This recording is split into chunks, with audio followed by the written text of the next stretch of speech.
नमस्कार दोस्तों, आपका स्वागत है हमारे इस यूट्यूब चैनल पीएस स्टडी में। दोस्तों, आज बहुत दिनों बाद फिर से हम यूट्यूब पर आ गए हैं और आज का हमारा जो वीडियो है वह शिक्षा विभाग में जो ट्रांसफ़र अभी चल रहा है उससे संबंधित वीडियो है। आज के डेट में ये शिक्षा विभाग के द्वारा प्राथमिक शिक्षा निदेशालय की तरफ से एक लेटर जारी हुआ है ट्रांसफ़र से संबंधित। इसमें क्या करना है, क्या नहीं करना है, इसमें बताया गया है। ये देखिए, निदेशक प्राथमिक शिक्षा, इसके द्वारा जो है लेटर आज जारी किया गया है। यहाँ पे ये निदेशक प्राथमिक शिक्षा के द्वारा इसमें बताया गया है कि आपको क्या करना है, क्या नहीं करना है। तो आइए सबसे पहले जानते हैं इसमें क्या करना है। तो पहला पॉइंट देखिए क्या लिखा हुआ है। पहला पॉइंट, संबंधित शिक्षक इस शिक्षा कोष पर लॉगिन करके अपना स्थानांतरण आदेश डाउनलोड करेंगे। जो भी शिक्षक हैं वह लॉगिन करके अपना आदेश जो है स्थानांतरण आदेश उसको डाउनलोड कर लें। वे इस शिक्षा कोष पोर्टल से ही योगदान प्रतिवेदन का प्रपत्र भी डाउनलोड करेंगे। यानी कि जो आदेश कॉपी है स्थानांतरण का वो, और इसके साथ ही योगदान प्रतिवेदन, यानी कि ये जो योगदान आप कीजिएगा नए विद्यालय में उसका भी प्रतिवेदन है, वो उसको भी डाउनलोड करना है। ये दोनों चीज़ डाउनलोड करने के बाद उस पर आप हस्ताक्षर करेंगे और हस्ताक्षर करने के बाद नव पदस्थापित विद्यालय के प्रधानाध्यापक, यानी कि नव पदस्थापित विद्यालय के जो प्रधानाध्यापक होंगे उनसे आप प्रति हस्ताक्षर कराएंगे। यानी कि दो चीज़ आपको करना है। पहले पॉइंट में जो पहला अपना आदेश स्थानांतरण आदेश है उसको डाउनलोड करेंगे, दूसरा योगदान प्रतिवेदन, इनको भी डाउनलोड करेंगे, दोनों पर साइन करेंगे और ये दोनों हस्ताक्षर किया हुआ जो आपका नया विद्यालय होगा उस नया विद्यालय के जो प्रधानाध्यापक होंगे उनसे आप प्रति हस्ताक्षर कराएंगे।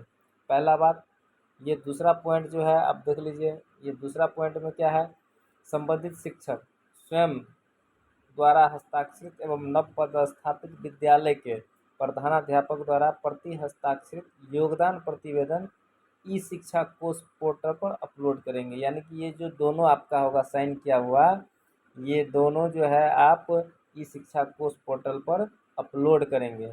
कौन कौन सा, एक स्थानांतरण आदेश और दूसरा योगदान प्रतिवेदन, दोनों पर जो आप साइन करेंगे। फिर जो नए स्कूल होंगे, आपके नए विद्यालय होंगे, उनके विद्यालय के जो एचएम होंगे उनसे आप साइन कराकर फिर उनको ई शिक्षा कोष पोर्टल पर अपलोड करेंगे। तो ये दो पॉइंट आपका क्लियर हो गया।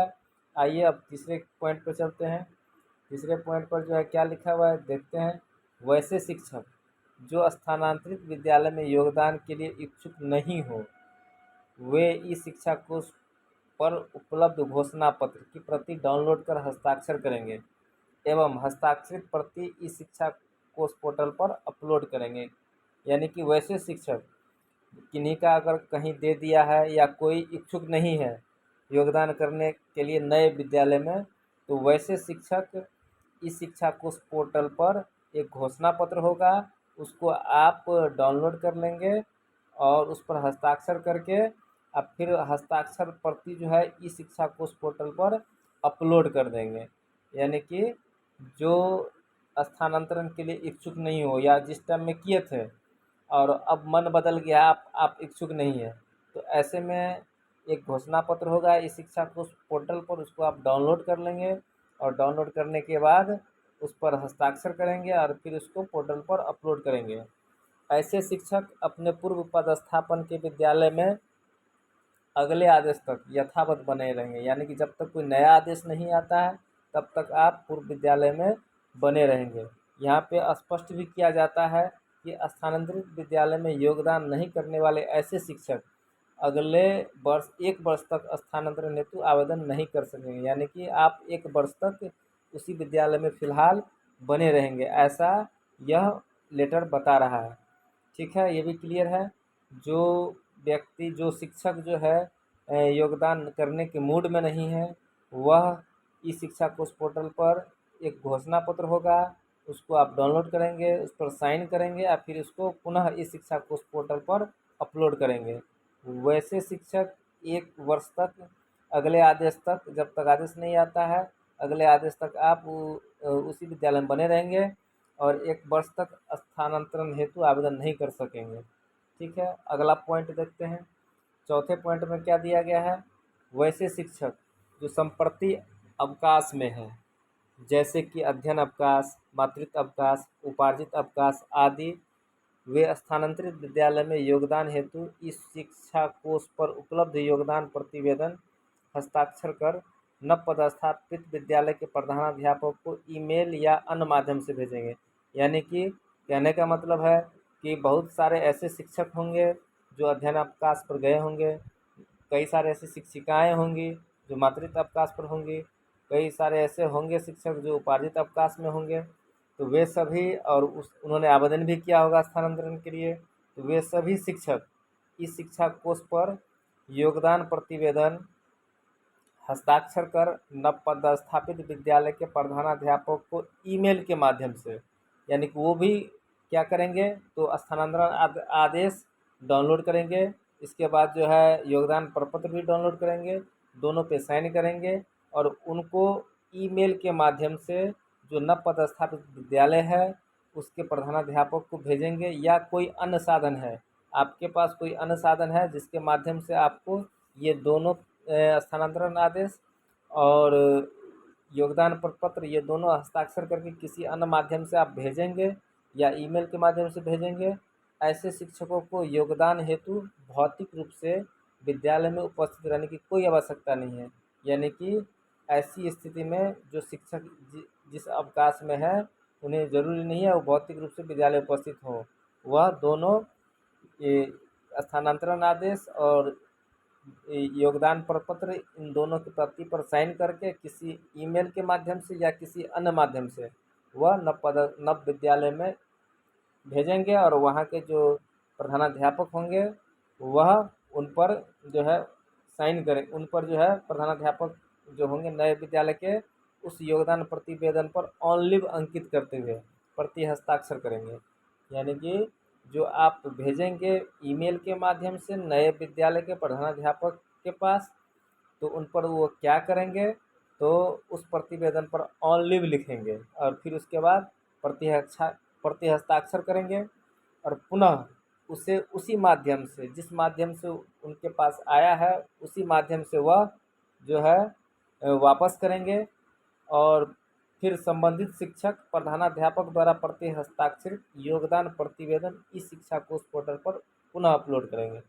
यानी कि कहने का मतलब ये है कि जो भी कोई शिक्षक शिक्षिकाएं अवकाश में है और उन्होंने आवेदन दे रखा है, ऐसी स्थिति में वे भी स्थानांतरण आदेश और योगदान प्रपत्र दोनों प्रति डाउनलोड करेंगे, साइन करेंगे और फिर उन्हें या तो ईमेल के माध्यम से या फिर किसी अन्य माध्यम से वो नए पदस्थापित विद्यालय में भेजेंगे। फिर वहाँ से जो नए विद्यालय होंगे वहाँ के जो एचएम होंगे वह उन पर ऑनली लिखकर साइन करेंगे, दोनों पर हस्ताक्षर करेंगे, फिर उसके बाद पुनः उसी माध्यम से संबंधित शिक्षक को भेजेंगे। फिर संबंधित शिक्षक जो है उस योगदान प्रति को ई शिक्षा कोष पोर्टल पर अपलोड करेंगे। अगला देखिए, पांचवा ऑप्शन क्या है, संबंधित शिक्षक अपने योगदान की तिथि की प्रविष्टि अपने लॉगिन से ई शिक्षा कोष पोर्टल पर करते हुए योगदान प्रतिवेदन अपलोड करेंगे। लेकिन जो भी कोई संबंधित शिक्षक है अपने योगदान की तिथि की प्रविष्टि करने के लिए अपने लॉगिन से ई शिक्षा कोष पोर्टल पर करते हुए योगदान प्रतिवेदन अपलोड करेंगे। योगदान की तिथि की प्रविष्टि के साथ ही वे अपने पूर्व पदस्थापन के विद्यालय से स्वतः विरमित समझे जाएंगे। जैसे ही आप इस शिक्षा कोष पोर्टल पर योगदान की तिथि प्रविष्टि करते हैं, इसके साथ ही आप स्वतः पूर्व पदस्थापन का जो विद्यालय होगा वहाँ से आप स्वतः विरमित समझे जाएंगे। इसके साथ ही अगला जो छठा कॉलम है इसमें बताया गया है कि स्थानांतरण आदेश के आलोक में योगदान करने या योगदान नहीं करने की कार्रवाई दिनांक 30/6/2025 तक पूर्ण की जाएगी। यानी कि ये जो आपका योगदान करने का जो प्रक्रिया है वह 30/6/25 तक पूर्ण कर ली जाएगी।